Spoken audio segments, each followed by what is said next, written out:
জান, আসো না, আদর করি। এই হারামি, তুই আমার দিকে এইভাবে এগোচ্ছিস কেন? তোর হাব ভাব আমার মোটেও ভালো ঠেকছে না। লে হালুয়া, বিয়ে করা বউয়ের দিকে এগোবে না তো কি রাস্তার মেয়েগুলোর দিকে এগোবে? কেন ওদের দিকে কেন যাবি তুই? তুমি তো বললে তোমার কাছে না আসতে, আর বউয়ের সাথে রোমান্স না করলে অন্য কারোর সাথে করতে হবে না। ছি, বাজে ছেলে, কি সব উল্টাপাল্টা কথা বলিস? ঘরে বউ রেখে তুই এইসব মেয়েগুলোর কাছে যাবি? তোর রুচি এতটাই খারাপ? আমি জানি আমার রুচি খারাপ, না হলে তোর মতো একটা মেয়েকে ভালোবাসতে পারতাম, আর শেষ পর্যন্ত আমাদের বিয়েটা হতো। ওয়েট ওয়েট, মনে পড়ছে। এই হারামজাদা, তুই আমাকে বিয়ে করলি কেন? বিয়েটা কি শুধু আমি একাই করেছি? আব্বু আম্মু বলতেই তুইও ধীরে ধীরে করে নাচতে নাচতে তুইও বিয়েটা করে নিলি, তাহলে এখন আবার প্রশ্ন করছিস কেন?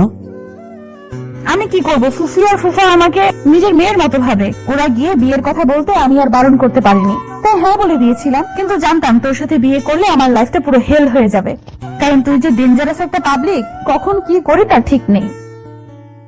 জানো, এভাবে বলতে আছে আমি না তোমার বর? বরকে কেউ এইভাবে বলে? দেখো, আমি তোমাকে প্রচন্ড পরিমাণে ভালোবাসি কলিজাটা, আমার সোনাটা, ময়নাটা, পাগলিটা। তোর কথার মধ্যে কিন্তু আমি রহস্য খুঁজে পাচ্ছি। কি হয়েছে বলতো? এইভাবে কথা বলছিস কেন তুই? জানো, এভাবে কেউ বলে? আজকে না আমাদের বাসরাত, বাসরাতে স্বামীকে তুই তোকারি করে বলতে দেই, বিয়ের পর থেকে স্বামীকে হয় তুমি করে বলতে হয়, সেটা তুমি জানো না দুষ্ট? তোর ধান্দাটা কি বলতো? তোর কথাগুলো আমার মোটেও ভালো ঠেকছে না। তুই কি আমার সাথে কিছু উল্টাপাল্টা করার ধান্দা করছিস? এই তো আমার জানটা ঠিক বুঝতে পেরেছে। দেখ, একদম সব চিন্তা ভাবনা করবি না, আর মাথা থেকে এসব ঝেড়ে ফেলে দে। আমি তোকে স্বামী হিসেবে মানতে পারবো না। আমি বিয়েটা ইচ্ছে করে করেছি নাকি? আব্বু আম্মুর জোরাজোরিতে করতে বাধ্য হয়েছি।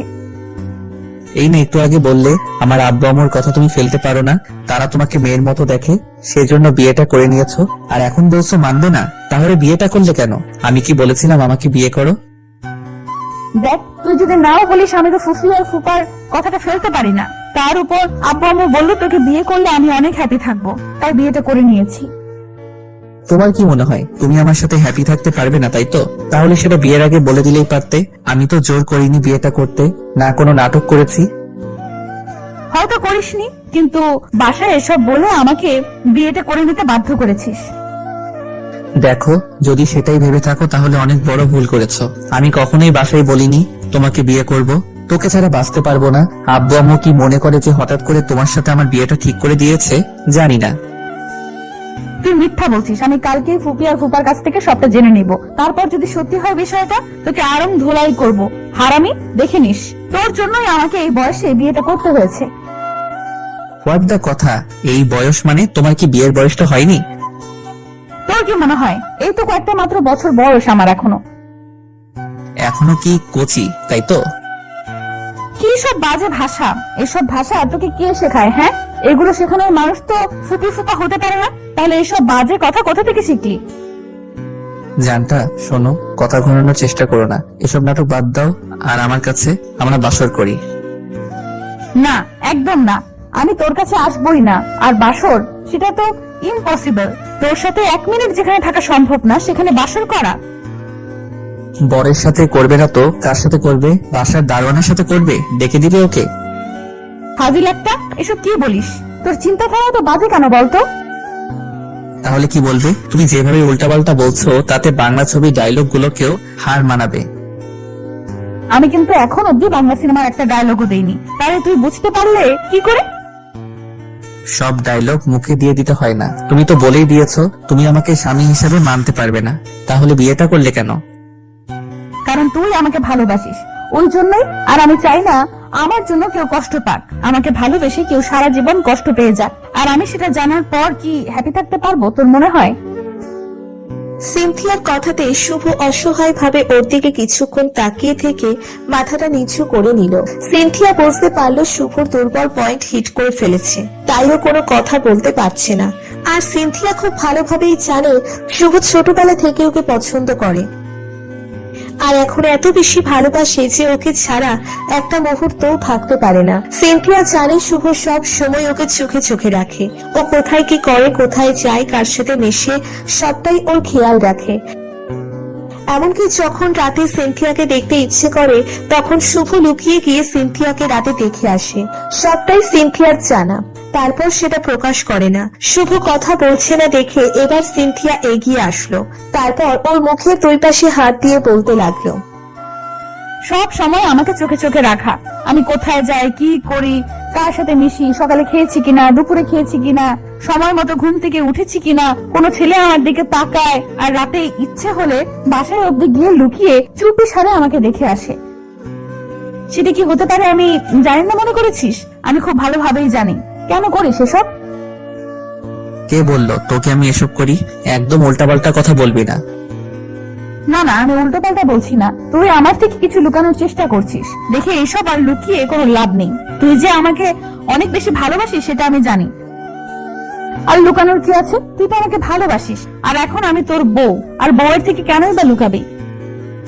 তুমি তো বাসো না আর চাও না আমাদের বিয়েটা হোক। তাছাড়া বিয়েটা হওয়ার পর বাসরাতে আসার সাথে সাথেই বললে আমাকে স্বামী হিসেবে মানতে পারবে না। আমি তোমাকে কেন বিয়ে করলাম? তাহলে এখানে আর কি বুঝবে বলো? ছাড়ো ওসব কথা। আমি কিন্তু বাসায় সত্যি বলিনি তোমাকে বিয়ে করব, কিংবা তোকে ভালোবাসি। আমি সেটা জানি। আচ্ছা একটা কথা বলতো, অনেক বেশি ভালোবাসিস আমাকে? জানি না কতটা ভালোবাসি, তবে মনে হয় তুমি অন্য কারো হয়ে গেলে আমার বেঁচে থাকার ইচ্ছেটা শেষ হয়ে যেত। আর এখন?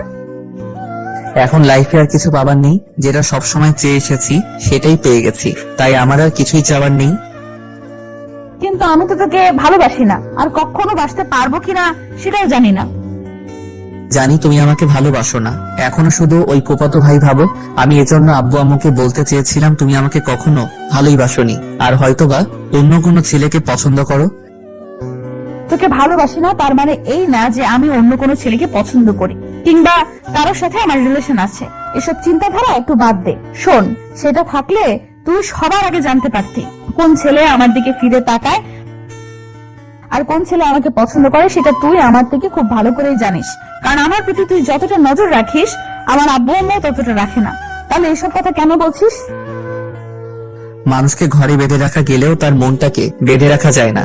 আমি হয়তো তোমার উপর নজর রেখেছি, কিন্তু তোমার মনের উপর তো রাখতে পারিনি। তুমি কাকে কখন মন দিয়ে ফেলেছো সেটা তো আর আমি জানি না। কাউকে ভালোবাসো কিনা সেটাও জানি না।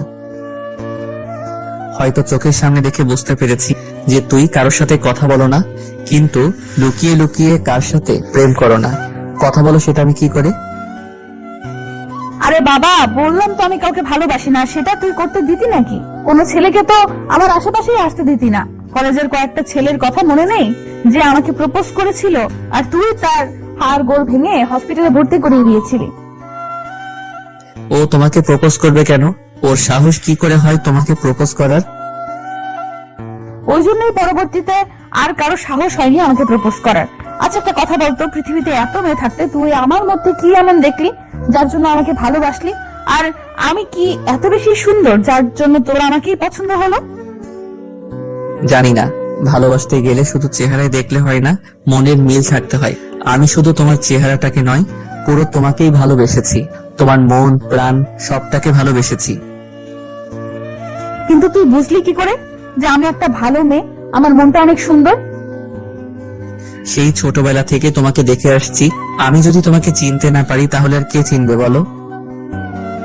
আমি জানি সেটা। তাছাড়া আব্বু আম্মু বলে তুই অনেক ভালো ছেলে, তোর সাথে যার বিয়ে হবে সে অনেক হ্যাপি থাকবে। আর তুই আমাকে যতটা কেয়ার করিস আব্বু আম্মু ততটা আমাকে চোখে চোখে রাখে না। তার মানে মামা মামি অনেক আগে থেকে ঠিক করে রেখেছিল তোমার আমার বিয়েটা দিবে, তাই তো? সেটা তো বলতে পারবো না, কিন্তু যখন তোর আব্বু আম্মু আমাদের বাসায় গিয়ে বিয়ের কথাটা বলেছে তখন আব্বু আম্মু অনেক খুশি হয়েছিল। আমি জানতাম না ওদের মাঝে এসব নিয়ে আগে কোনোদিন কথা হয়েছে কিনা। আমার মনে হয় ওরা চাইতো আমরা দুজন দুজনকে বিয়ে করে অনেক হ্যাপি থাকি। কিন্তু তুমি তো হ্যাপি থাকতে পারবে না। তুমি একটাবার ওদের বলতে পারোনি আমাকে ভালোবাসো না, বিয়ে করতে চাও না? একবার যখন বিয়েটা হয়ে গেছে তখন ভালো তো বাসতেই হবে, আর মেনেও নিতে হবে। বারবার এসব কথা কেন বলছিস? শোন, আগে ভালোবাসতাম না, এখন বাসার চেষ্টা করব। কিন্তু তুই এত আপসেট কেন? তোর তো খুশি হওয়ার কথা ছিল। যেখানে তুই আমাকে ভালোবেসে নিজের করে পেয়েছিস সেখানে তুই হ্যাপি না। আমি অনেক হ্যাপি তোমাকে জীবনে পেয়ে। সবচেয়ে বেশি খুশি হয়েছি, আমার লাইফে আর কিছু চাই না। তাহলে মুখ গোমড়া করে আছিস কেন? একটু হাস। জানি না তোমার মাঝে কি আছে, তারপরও প্রচন্ড পরিমাণে ভালোবাসি। কখনো বলতেই পারিনি কতটা ভালোবাসি। ভয় থাকতাম যদি তুমি আমার সাথে কথা বলা, দেখা করা বন্ধ করে দাও, তাহলে তো আমি নিঃশেষ হয়ে যাব, আমার দমটা বন্ধ হয়ে আসবে, থাকতে পারবো না তোকে ছাড়া। ছোটবেলা থেকে তোকে দেখে আসছি, তুই আমার সাথে ছাড়া অন্য কোনো মেয়ের সাথে কথা বলিস না। তুই একটা সময় আমার অভ্যাস হয়ে গেছিলি, তোর সাথে কথা না বলতে পারলে আমার দম বন্ধ হয়ে আসতো। জানতাম না এটা ভালোবাসা কিনা, কিন্তু যখন থেকে কলেজ লাইফে পা রাখলে কেমন যেন সবটা স্বপ্নের মতো হয়ে আসতে লাগলো। তখন আর আমাদের মাঝে তেমন দেখা হতো না, কিন্তু তখন এই ছোটবেলাটাকে খুব মিস করতাম। তুই একটা বার আমাকে বলতে পারিসনি তুই আমাকে এত বেশি ভালোবাসিস। যদি আমি অন্য কাউকে ভালোবেসে ফেলতাম, অন্য কোথাও আমার বিয়ে ঠিক হয়ে যেত, তখন তুই কি করতি? জানি না কি করতাম, তবে এইটুকু জানতাম তোমাকে ছাড়া আমি থাকতে পারতাম না, হয়তোবা মরে যেতাম। চুপ, একদম চুপ। উল্টাপাল্টা কথা আর কখনো বলবি না, বারণ করছি না? আচ্ছা বাবা, বলবো না, কিন্তু এখন তো আমরা এটা করতেই পারি, তাই না? এই ইয়েটা আবার কি? কি তুমি সেটা বুঝতে পারছো না জান? না, আমি আগে এই ইয়ে কখনো করিনি, তো তাহলে বুঝবো কেমনে? আরে বাবা, আমি বাসরের কথা বলছি। আজকে না আমাদের বাসর, আমরা তো সেটা করতেই পারি, তাই না? দুষ্টুমি করার ধান্দা শুরু হয়ে গেল। যাকে ভালোবাসি, এত করে নিজের করে পেতে চাই, তাকে আজকে বউ করে পেয়েছি, তাহলে বউয়ের সাথে দুষ্টুমি না করলে কার সাথে করবে? হ্যাঁ শুনি। সেটাও ঠিক। তাহলে আর কি দুষ্টুমিটা করেই ফেলি, কি বলো বউ? সিনথিয়ার বেশ লজ্জা লাগছে, তাই চুপ করে আছে। শুভ ওকে ছাড়িয়ে নিয়ে তারপর মুখের দুই পাশে হাত দিতেই দেখলো সিনথিয়া লজ্জায় পুরো শেষ হয়ে যাচ্ছে। শুভ দেরি না করে ওকে কোলে তুলে নিল, তারপর বেডের দিকে যেতে গেলে সিনথিয়া বলতে লাগলো, আদর করবে বেশ ভালো, কিন্তু এখন তো সবাই তাকিয়ে আছে, লাইটটা অন্তত অফ করে দিয়ে আসো, নাহলে সবাই সবটা দেখে ফেলবে তো। সেটা তো আগে ভেবে দেখিনি। তা দেখবে কিভাবে? সবসময় তো দুষ্টুমি আর ফাজলামি করার মুডে থাকো, একটু সিরিয়াস মুডেও থাকো না, তাই সবকিছু ভুলে যাও। তোমার কাছে আসলে আমি সবটা ভুলে যাই, সবসময় শুধু আদর আদর পাই। ফাজিল একটা, মুখে কিচ্ছু আটকায় না, তাই না? ওর সামনে এসব কথা বলতে যদি আটকায়, তাহলে আদর করাটা বন্ধ হয়ে থাকবে, আর কেউ বাবা হতে পারবে না। শুভর কথাটা শেষ হওয়ার আগেই সিনথিয়া লজ্জায় ওর বুকে মুখ লুকালো। শুভ ওকে কোলে নিয়ে লাইটটা অফ করে দিয়ে তারপর ওকে নিয়ে বেডে চলে গেল। আর তারপর এখন খেলা হবে, আর যেটা হবে সেটা তৃতীয় বিশ্বযুদ্ধের থেকে কম কিছু নয়, তাই ভুলেও আপনারা জানতে চেয়ে সমস্যায় পড়বেন না। আমাদের ভিডিওটি কেমন লেগেছে তা কমেন্ট করে জানাতে ভুলবেন না। আর ভিডিওটি যদি ভালো লেগে থাকে তাহলে একটু লাইক করুন আর সাবস্ক্রাইব করে আমাদের পাশেই থাকুন। ধন্যবাদ সবাইকে আমাদের পাশে থাকার জন্য।